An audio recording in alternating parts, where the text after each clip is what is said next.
sou professor, né? Sou professor de filosofia, estou me formando em psicologia, estudei também já economia e engenharia de produção, só que eu não terminei, né? É, eu já há bastante tempo estudo uma série de questões, inclusive libertarianismo e escola austríaca, há bastante tempo. E, assim, na época que eu estudei mais e que eu seguia, eu via esse como o melhor modelo, né? Ainda estava, assim, ainda não tinha alguns autores que não eram assim tão famosos agora, né? Hoje em dia a gente tem uma série de canais aí, como o seu e tal, que estão divulgando vários autores que antes não tinha. A gente não tinha Hope, não tinha nada disso. O que tinha era mais Mises, era Hayek, né? Que eram os que, inclusive, apareciam às vezes no mainstream, né? Eram Aham. citados e tal. É, inclusive teve prêmio Nobel e tudo ali. Só que assim, eu estudei em outras áreas, né? Eu nunca achei legal ficar preso em uma área só. E aí o que aconteceu foi que assim, eu li também outras áreas como marxismo, esquerda no geral, vi problemas nessas áreas, problemas que já são bem denunciados até pela escola austríaca também, e pelo mainstream, né, a ortodoxia aí, econômica, mas ao mesmo tempo eu via também uma série de problemas no liberalismo, né, e no libertarianismo que eu via na época também tinha uma série de problemas. Tinha algumas questões bem interessantes, mas tinha uma série de problemas. E aí, assim, eu fui estudando e corri atrás. Tive a ajuda de professores e tal. Tive professores lá no FRJ me ajudaram muito, lá do Instituto de Economia. Mas, assim, eu não via soluções para a maioria dos problemas. Por exemplo, Marx tem uma série de questões criticando o capitalismo, mas ele fala algumas coisas de uma forma até meio genérica. E mesmo assim, no libertarianismo também acontece uma coisa similar. Tem muita gente que defende só baseado mais na ética e aí critica, fala até que não deve se ver o utilitarismo. E aí ficam algumas coisas meio que assim, pô, pode dar uma merda nisso aí.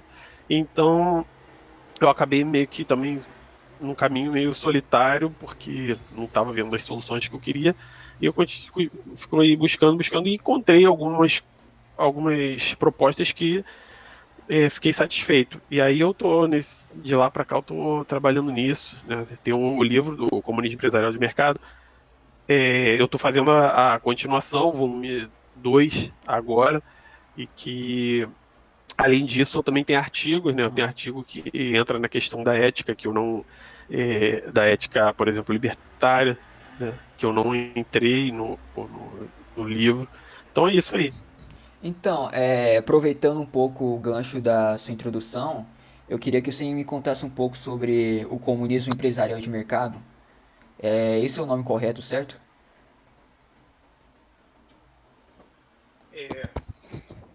É assim, o uso ter esse nome é, foi um pouco uma provocação, né, também.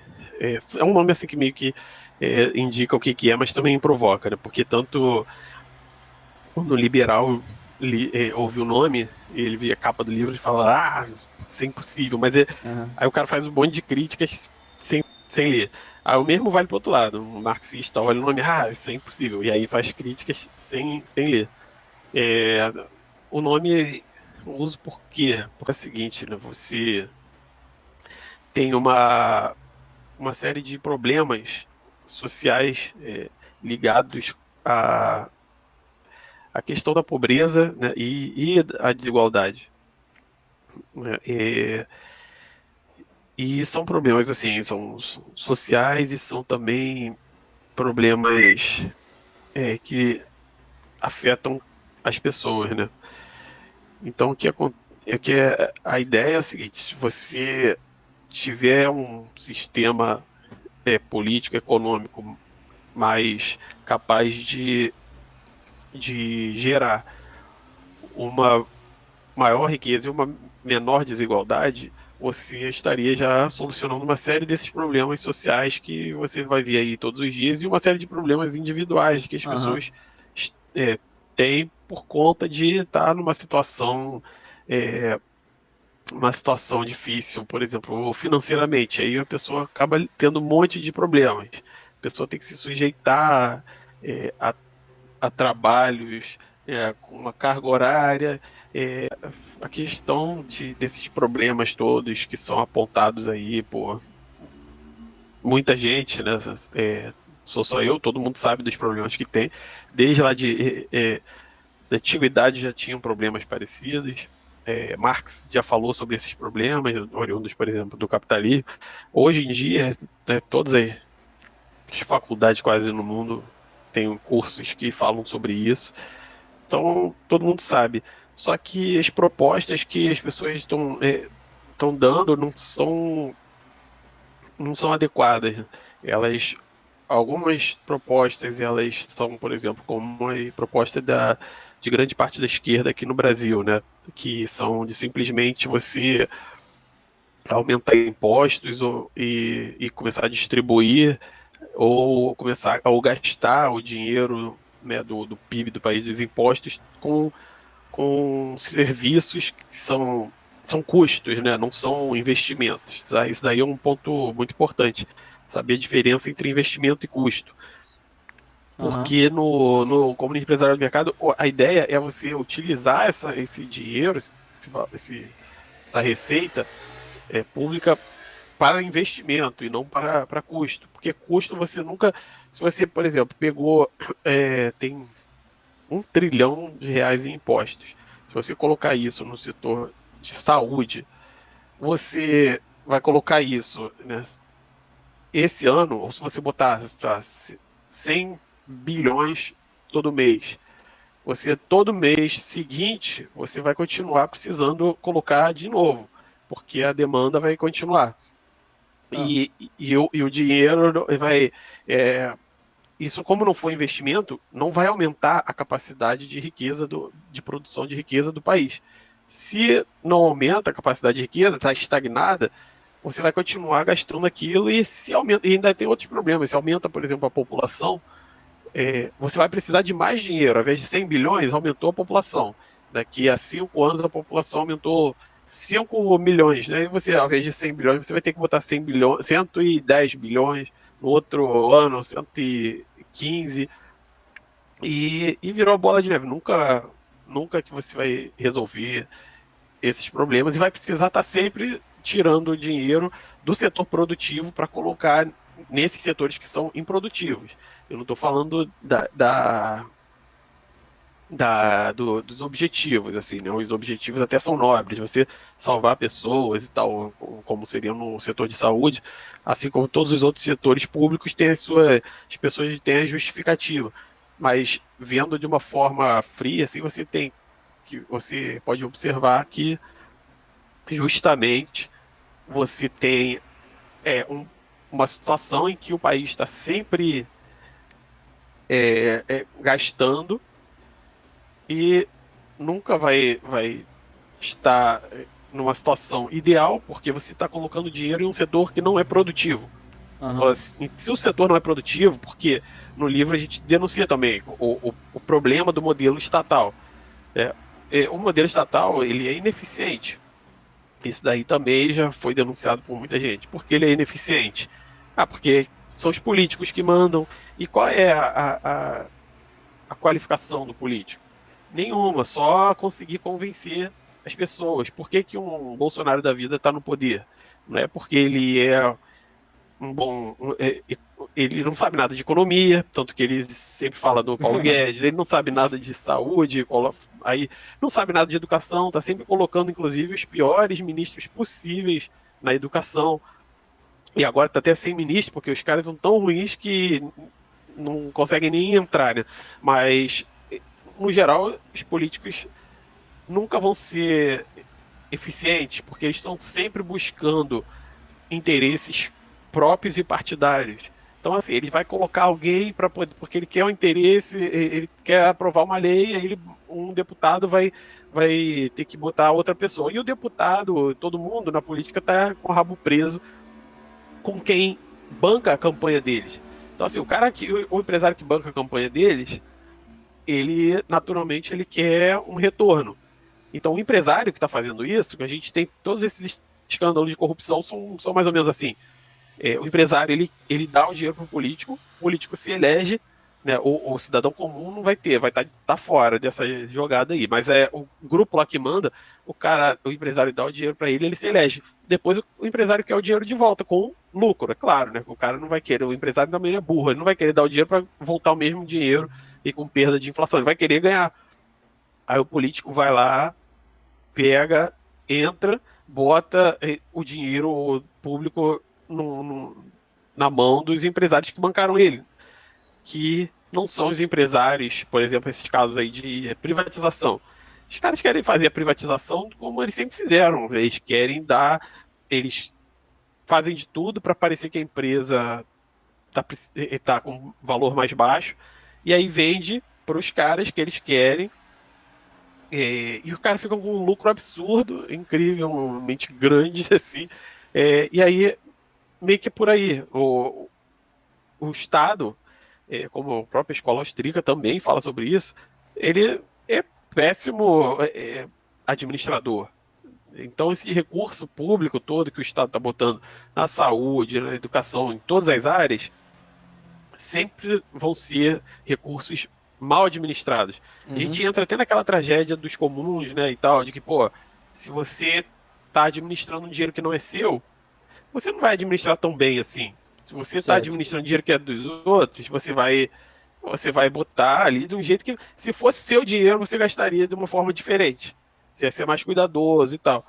É, e, além desses problemas todos, ainda tem o Se problema da inscreva no corrupção em canal. si, é natural. O cara que é político, ele não está entrando, normalmente os políticos não estão entrando lá por serem bonzinhos, tanto que eles vivem aumentando o salário deles, eles querem um salário alto. Posso mandar uma pergunta aqui, ô Leandro? Claro, Então, a pode. primeira pergunta é do Jotinha.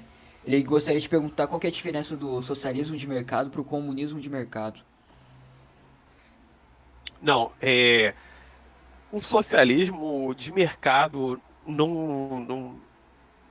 eu não encontrei nem na literatura, nem no chamado socialismo real, né, no que realmente foi tentado. Existiram algumas propostas, mas não era totalmente diferente da proposta que eu faço do comunismo empresarial de mercado. Aí, por que eu chamo de comunismo empresarial de mercado? Porque o objetivo é você chegar ao, ao o que o Marx chama de capital, né? Os donos do setor produtivo do país serem as pessoas, aí por isso comunismo, mas empresarial por ser utilizar empresas. E por que de mercado? Porque são empresas dentro do mercado. Isso não aconteceu. Então, assim, na União Soviética, assim como em outros países, Coreia do Norte, a China durante um período, Vietnã, todos os países, Cuba, que adotaram o socialismo, eles faziam basicamente o planejamento central. O planejamento central é quando senta um grupo ali que quer mandar em tudo, quer decidir, e aí ele que vão decidir como é que vai ser aplicado o dinheiro, É, onde que vai ser aplicado o dinheiro e como que vai ser aplicado o dinheiro. E aí o que acontece? Isso não entra no mercado. uhum. Então eles têm só uma indústria de automóveis, não tem concorrência. E ninguém pode escolher qual Leandro, indústria que é. é até Pode falar. interessante esse ponto aí, porque eu tinha assistido o seu vídeo sobre que não existiria planejamento central no comunismo empresarial, certo? Então, qual que seria a diferença entre o anarcapitalismo e o comunismo empresarial de mercado? Tá? Porque no comunismo empresarial de mercado, a gente não tem o planejamento central que administra as empresas. A gente tem, por exemplo, a gente pega o dinheiro dos impostos e cria as empresas. Na hora da criação, o Estado está envolvido. Uhum.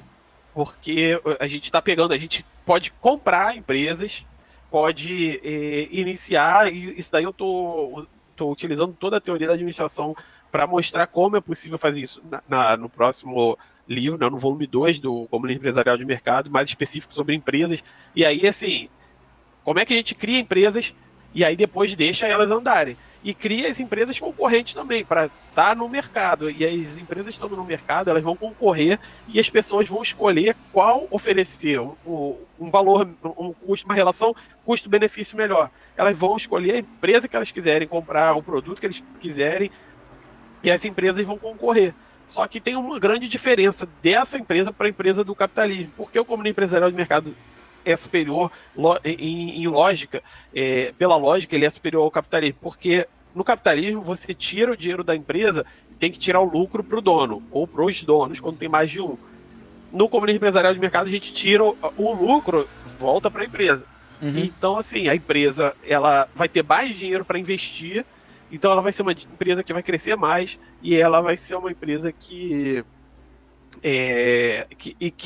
não vai gerar desigualdade social. Assim, vai ter desigualdade, mas vai ser mais equânime, né? Não vai gerar desigualdade, por exemplo, que tem de um dono, por exemplo, se pega um dono Certo. do banco Safra, por exemplo, o Banco Itaú, qualquer coisa. O cara, ele é bilionário, ele tem muitos bilhões. Essa desigualdade, eles têm 10 mil funcionários, muitas vezes mais. Os funcionários, muitos ganham um salário mínimo. E aí o que acontece? O cara ganha não sei quantos bilhões. Então isso gera uma desigualdade enorme, que gera problemas sociais enormes, é, que gera problemas políticos, que gera porque o cara que tem muitos bilhões, ele tem muito mais poder político do que um cara que ganha salário mínimo, que não pode influenciar ninguém. Então, essa é a diferença do comunismo empresarial de mercado para o capitalismo. E os outros modelos, qual foi a pergunta? Então, os outros modelos de socialismo tentado não foram assim. Eles eram sempre planejamento Não, central com minha monopólio pergunta das empresas. seria qual que seria a diferença entre o anarcapitalismo com o Ah, tá. comunismo Tá, empresarial de desculpa. E mercado? aí, no caso, a diferença para o anarcocapitalismo seria essa, porque o anarcocapitalismo, na verdade, você retira o Estado. Existem algumas propostas aí, mas se você retirar todo o Estado, o que vai acontecer a curto prazo é que as desigualdades vão aumentar muito, é, os problemas sociais podem aumentar, agravar muito, porque nem todo mundo vai ter dinheiro para pagar uma polícia privada, nem todo mundo vai ter dinheiro para pagar um hospital, apesar de que isso daí, a ideia no comunismo empresarial de mercado é ir reduzindo isso conforme as pessoas são integradas no sistema econômico, conseguem receber um salário, ela possa pagar pelo setor, pela saúde que ela quiser, possa pagar a educação que ela quiser, mas no anarcocapitalismo não seria isso. Seria. Você tiraria o Estado, mas a princípio, as pessoas que são muito pobres hoje, elas não vão ver melhora. Muitas vezes vão ver pior, porque, por exemplo, agora, os caras o Paulo Guedes, todo mundo falou assim: vamos é, é, flexibilizar a legislação trabalhista. Aí, pô, isso daí vai fazer a economia crescer, porque os empresários vão começar a contratar mais e tal. Uhum. O que aconteceu? Os empresários não estão contratando mais, o desemprego está alto, só que as pessoas perderam um monte de benefícios, assim, de direitos, entre aspas, que a gente pode questionar até isso, mas perderam isso e não ganharam nada, e muitos só perderam. Então piorou a qualidade. Aí, é claro, você pode dizer assim, não, o anarcocapitalismo, a longo prazo, pode ter uma tendência de a economia melhorar e aí as pessoas começarem a ter benefícios também, as pessoas comuns. Só que isso daí é a longo prazo, até lá. Quem não tem dinheiro para fazer uma operação vai morrer. Quem não tem dinheiro, quem não tem dinheiro para pagar a polícia vai ficar na mão de. Igual já é hoje, que já tem aí, por exemplo, os bandidos nas favelas mandando e desmandando aqui no Rio. Mas é claro que se você tirar a polícia ainda ajuda um pouco. Às vezes até atrapalha, mas às vezes ajuda. Se você tirar, é, é muito complicado. As pessoas vão ficar na mão totalmente, vai meio que parecer, até, às vezes, voltar a um modelo medieval, né, de senhorio, né? O cara vai mandar em tudo na vida dos moradores ali. Aí tu pode até dizer, mas o cara vai poder ter uma para se definir. Tá, é muito difícil. As pessoas não têm coragem hoje de enfrentar o bandido, não vai É, ser acabando com o Estado que eles vão tomar coragem. Leandro, eu até lembro quando você falou que você já foi um ANCAP. Eu gostaria de saber o que te fez de mudar de ideia e quais as críticas a esse modelo econômico. Ah, tudo bem. Assim, na verdade, o que eu era libertário. Assim, eu Aham, não conhecia a palavra anarcocapitalismo. Assim, certo. então, assim, eu era libertário desde bem cedo. Na época que eu comecei a gente começou a ter contato assim, com outras pessoas e tal, foi na época que tinha o Orkut, e aí tinha alguns grupos que a gente conversava, e assim, escola austríaca era extremamente desconhecida. Teve um crescimento muito grande de um tempo para cá, sei lá, de uns 5 anos para cá, mas escola austríaca não era muito conhecida. Anarcocapitalismo, essa palavra ninguém falava. Alguns ainda falavam em libertarianismo e tal. Só que tinha assim, não se conhecia os autores, né? E aí, assim, eu tinha essa visão de que, de fato, o governo, o modelo atual era uma porcaria. Essa ideia eu continuo, o modelo atual, para mim, ainda continua sendo uma porcaria. É, já é criticado desde lá do Platão, né? A gente já criticava, o Aristóteles também criticava a democracia. E assim, é um modelo péssimo e que eu via o seguinte, eu via, poxa, então como tem toda essa estrutura de funcionamento de poder político que acaba gerando uma corrupção enorme, se tirar isso dos políticos, talvez o país melhore. Se acabar com o Estado, então talvez melhore, ou mesmo. E também eu pensava nessa questão de que o imposto era uma coisa opressora, era uma espécie de roubo, de espoliação e tal. Aham. Porque eu ainda estava numa visão de que a pessoa Então, simplesmente Leandro, é, fala, imposto seria roubo na sua visão? Porque eu tinha feito essa pergunta também aqui, selecionado. tá. Não, então, e aí, nessa época que eu era libertário, essa era a minha visão. Até hoje, eu ainda acho que, assim, dentro do modelo atual, o imposto ainda é roubo, né? Uhum. Agora, dentro de um modelo ético, é, eu consigo fundamentar a legitimidade de imposto, né? Então, eu tenho um artigo que eu escrevi sobre isso, né, que na crítica à ética da propriedade privada. E aí, nesse artigo, eu mostro por que o imposto pode ser legítimo. Né? E aí tem toda essa fundamentação que eu utilizo baseado nos próprios conceitos que, por exemplo, o Hoppe tenta dizer que imposto é roubo. Eu não nego os conceitos dele, eu não faço um espantalho. Eu pego, tá bom, você está querendo universalizar. Então, assim, se você quer universalizar, quer uma ética universal, você tem que. Os bens escassos, os recursos escassos, precisariam ser de todo mundo.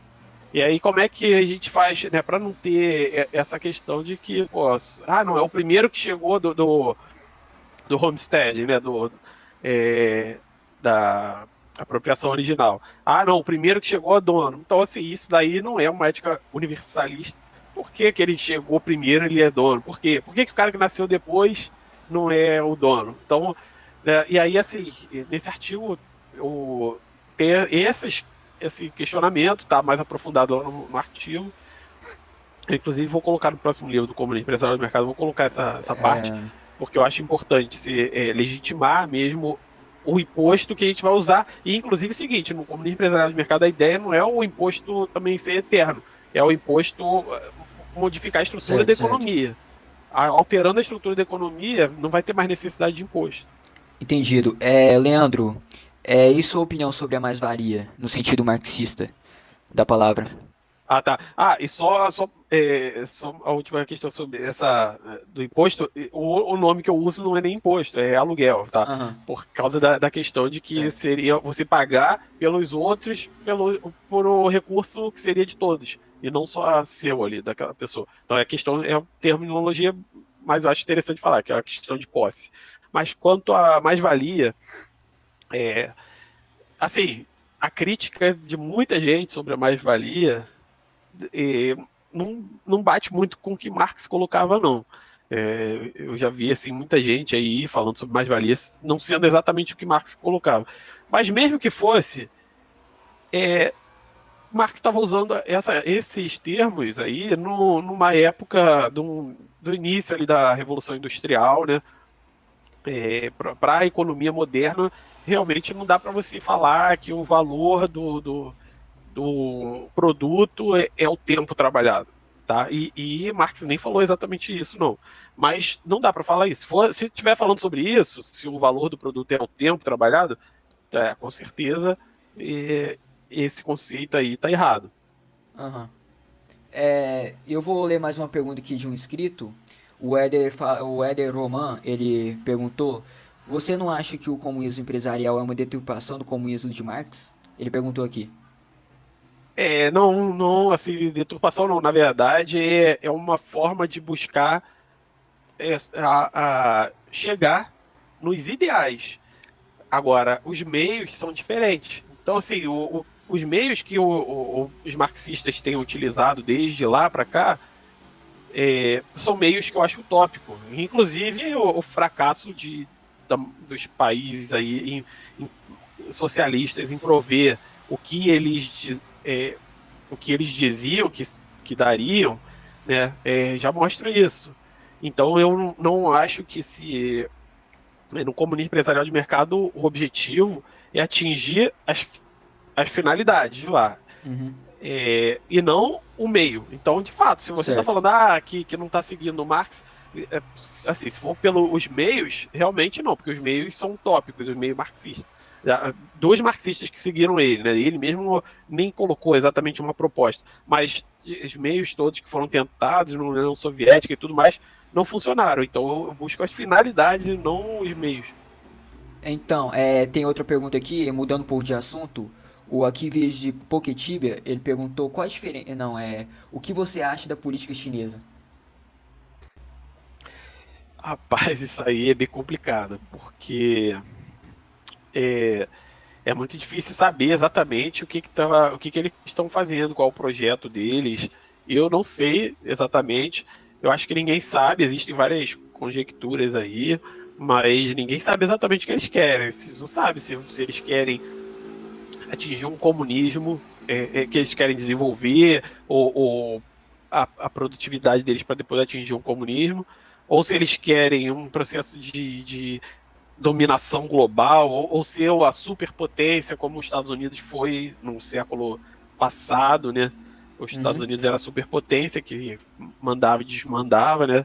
Principalmente depois que até antes da União Soviética cair, os Estados Unidos invadia a Coreia, invadia o Vietnã, fazia, né, bancava aqui a CIA para fazer as ditaduras da América Latina, do Brasil, inclusive. Não sei se é isso. Isso daí é até um problema do ser humano, que a gente tem que buscar um modelo de ética que seja capaz de evitar esse tipo de problema, né? De acabar com essa coisa de um querer dominar o outro.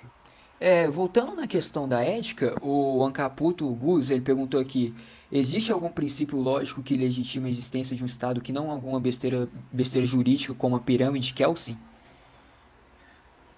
Se existe algum, como é que é a palavra que usou? Ele usou alguma besteira jurídica. Não, calma aí. Algum princípio lógico que legitima o Estado.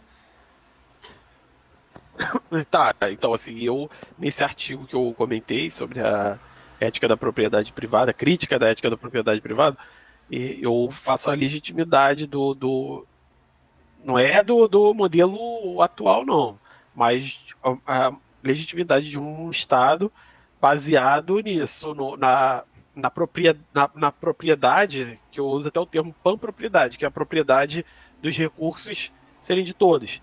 E aí cada um vai ter a posse do seu recurso, mas vai pagar um valor para poder as outras pessoas que são donas, né, são coproprietárias, poderem ter algum benefício daquele recurso. Então, assim, se você chega primeiro em um lugar, essa árvore aqui é minha, essa maçã aqui é minha. Uhum. Aí você exclui todo mundo da propriedade daquilo, que é um recurso escasso.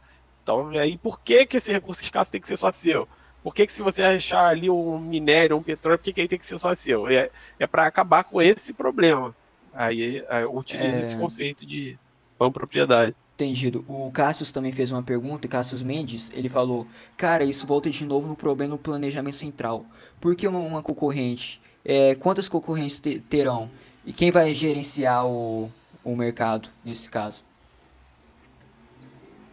Então, no primeiro livro, isso daí eu estou aprofundando bem mais agora, na continuação do livro, do volume 2. Mas no primeiro livro já está explicando isso. Que é o seguinte, você faz, você inicia várias empresas e utiliza um modelo de empresa capitalista. Só que a diferença dessa empresa comum para a empresa capitalista é que a empresa capitalista tem um dono, Uhum. às vezes mais, mas assim, tem um dono ali.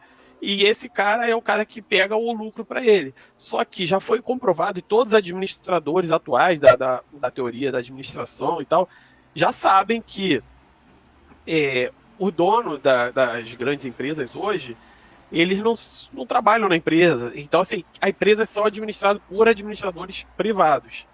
E aí o que, que acontece? São administradores privados, aí o dono já não é mais necessário. Então, como é que a gente faz? A gente faz estrutura de empresas capitalistas. A gente pode comprar empresas, como a China tem feito. A China chegou, comprou a Volvo lá. E aí, só que aí você coloca ela para ter estrutura de mercado. Só que estrutura que reutiliza o lucro na própria empresa. Então a empresa vai fluir, vai crescer. E você faz outras concorrentes. Você, se não der para comprar outras, você faz outras, abre outras empresas, inicia o processo de outras empresas e aí sai. O Estado não tem ingerência nessas empresas. As empresas andam com as próprias pernas na estrutura de empresa no modelo capitalista.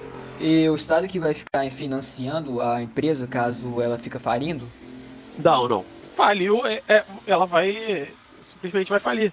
O Estado ele só tá, o objetivo é ele tá criando. E aí, o que que acontece?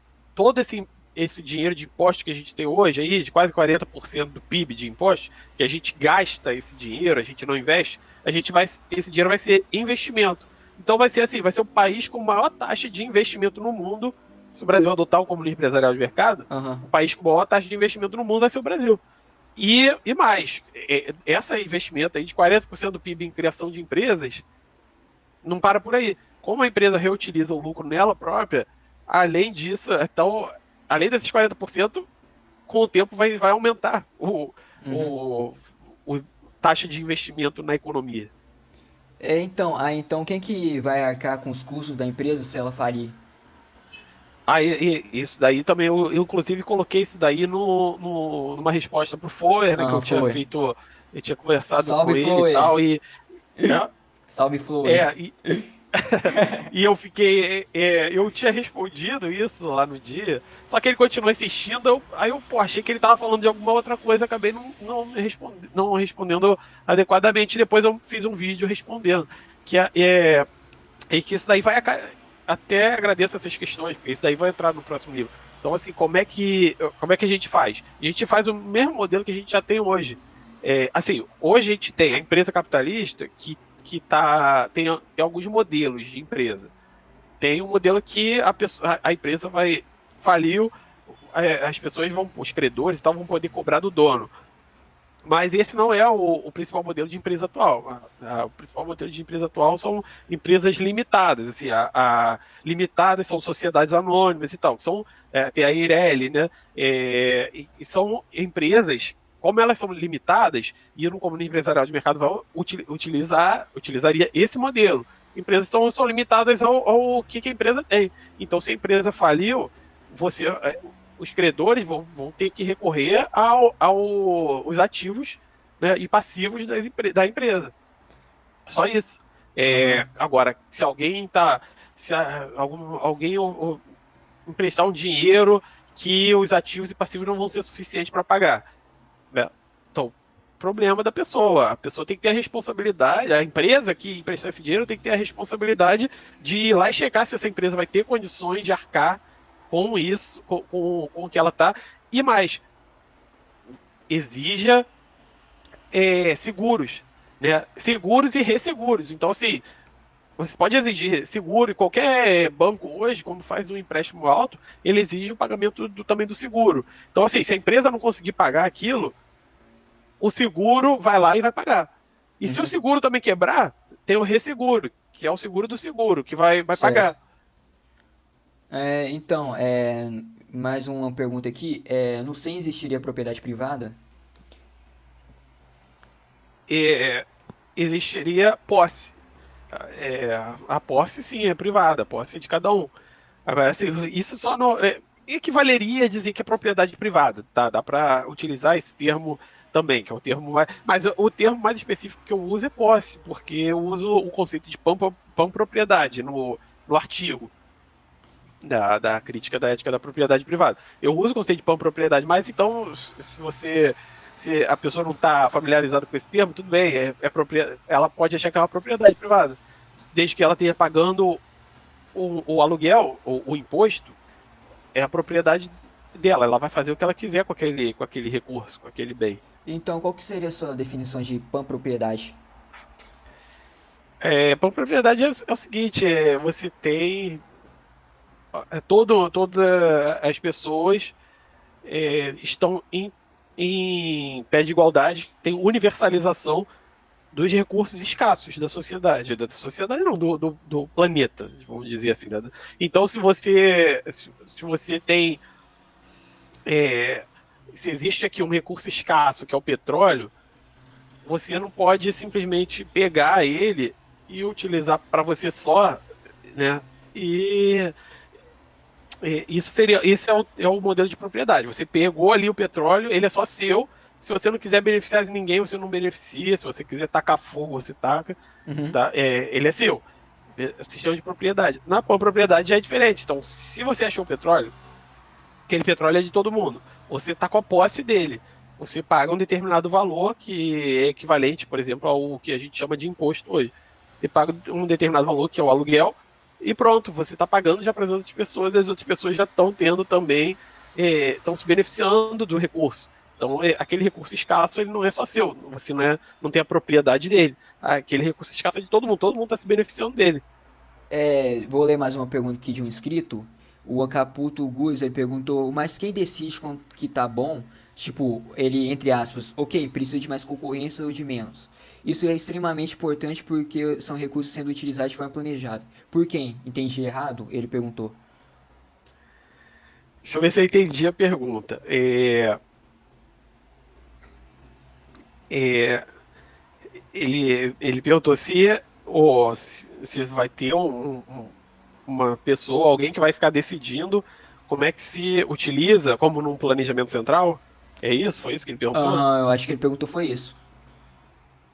Não, então, isso daí é bem interessante porque existem várias formas de se organizar para iniciar essas empresas, né? Uhum. Existem várias formas.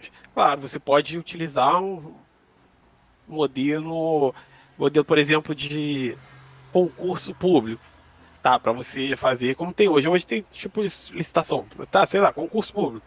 Você pegou um grupo e vai lá e eles decidem quanto que eles vão colocar numa determinada empresa para fundar aquela empresa.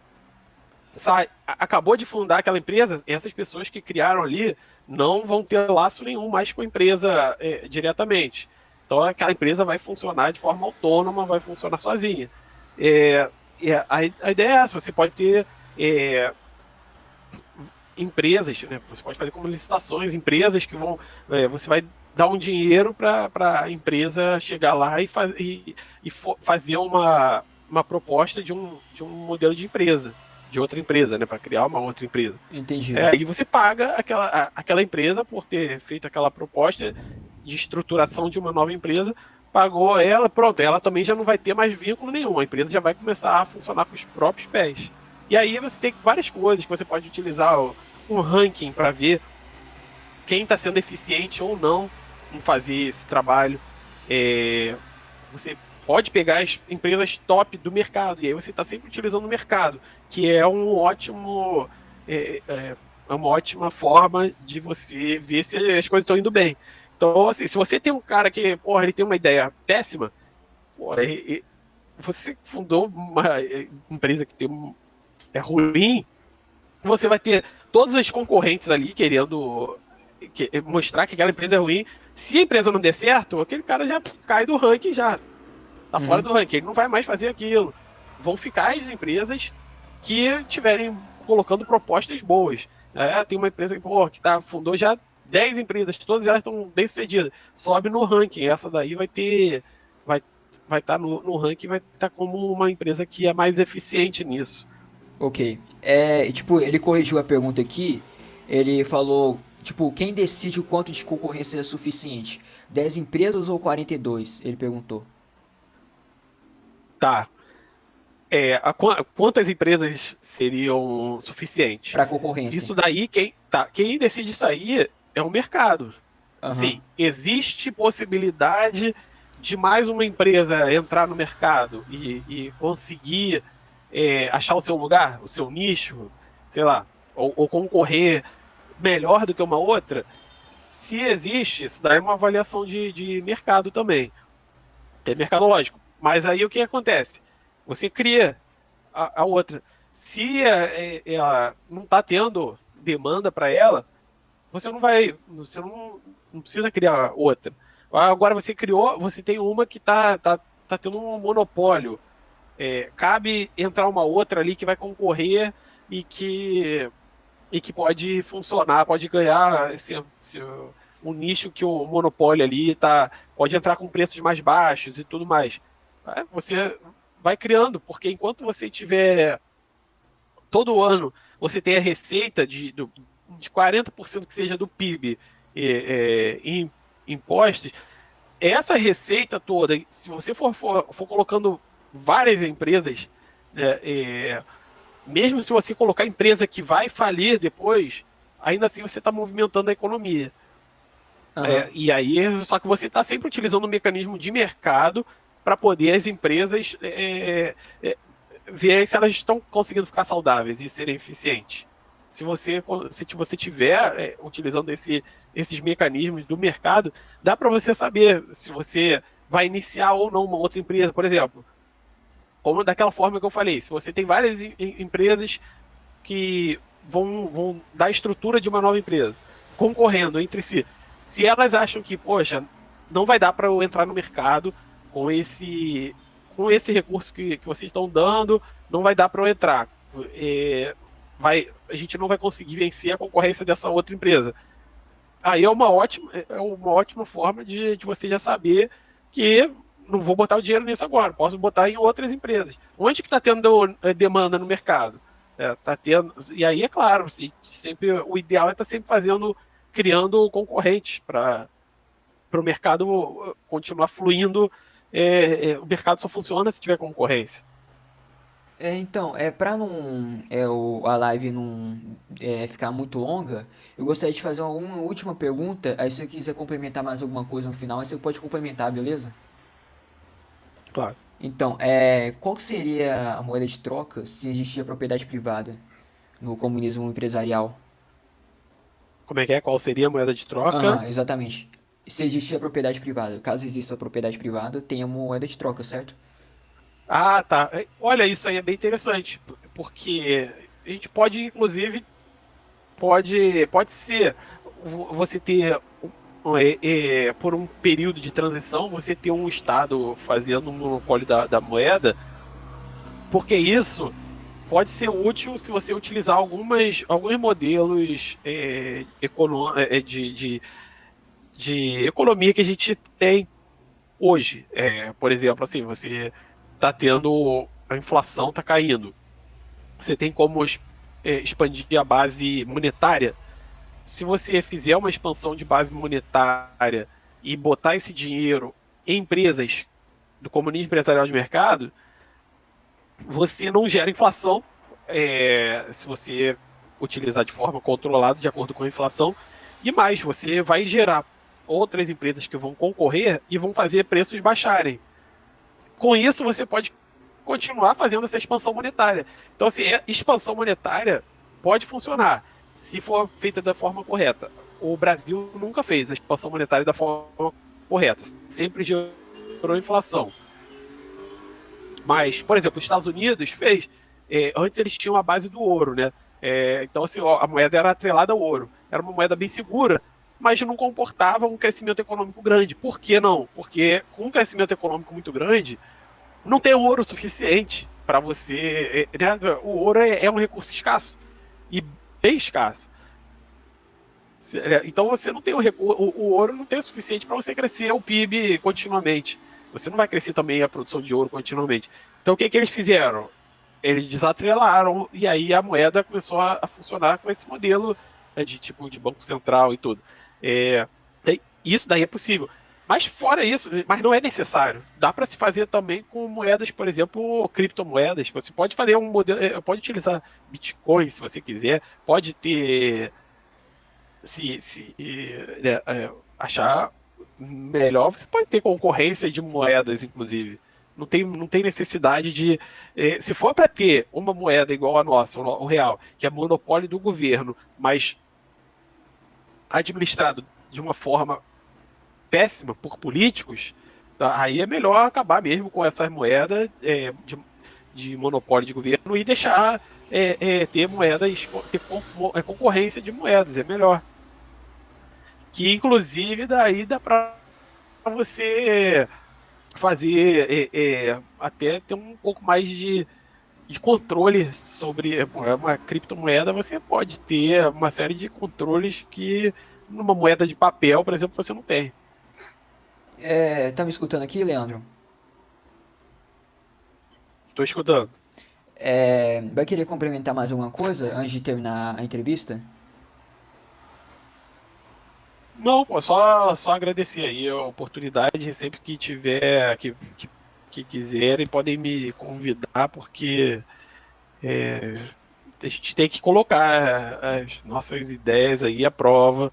Não adianta a gente ficar querendo guardar pra gente as ideias. Então, só agradecer mesmo aí. Então, eu vou deixar o canal seu na descrição, pra galera acessar lá, pra acessar seu conteúdo. E da mesma forma, eu queria agradecer você por aceitar a nossa entrevista. Muito obrigado, deixa um like, se inscreva no canal. E até a próxima, galera. Falou. Olá, você está no canal Legião Cósmica. Deixe seu like, ative o sininho para novas notificações. Não se esqueça de se inscrever e compartilhar o nosso conteúdo. Valeu!